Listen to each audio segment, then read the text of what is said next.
Chers amis, bonjour, plutôt bonsoir.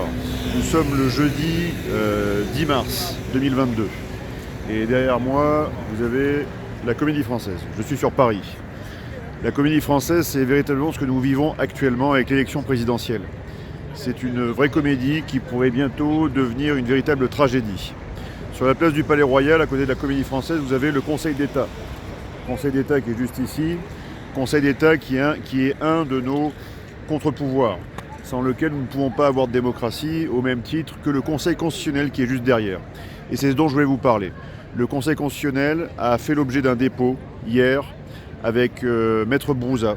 Donc moi-même et Maître Brouza avons déposé une requête en invalidation des parrainages pour l'élection présidentielle, dans la mesure où, comme l'a très justement et avec beaucoup d'arguments souligné François Asselineau, et comme je vous l'avais déjà dit à plusieurs reprises, cette élection a été truquée. Un trucage de bout en bout. Un trucage par les sondages, un trucage par les médias et un trucage à la fin par la fumeuse commission Bayrou pour rattraper les petits candidats, soi-disant. Donc, tous ces trucages à répétition, un de ces gros trucages, il y avait aussi donc la candidature d'Emmanuel Macron. Il ne s'était jamais porté candidat jusqu'au dernier moment. Or, des parrainages affluaient sur le candidat Macron sans qu'on sache s'il s'agissait bien d'Emmanuel Macron.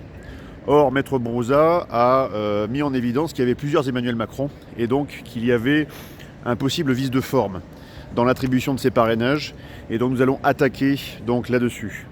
Je n'ai pas grand espoir par rapport à cette procédure, mais elle s'inscrit plutôt dans une approche de guérilla.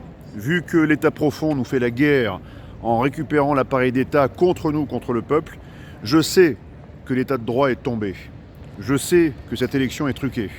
Mais pour autant, nous ne devons pas laisser tomber la chose, nous ne devons pas baisser les bras, autant sur le front des procédures, même si elles n'aboutiront pas, et je le sais déjà, quoi qu'on pourrait toujours avoir une divine surprise, et sur l'autre front, celui de la rue, celui des blocages, celui des mobilisations, jusqu'au bout. Donc ne lâchons rien, et c'était donc l'action du jour. Courage à tous.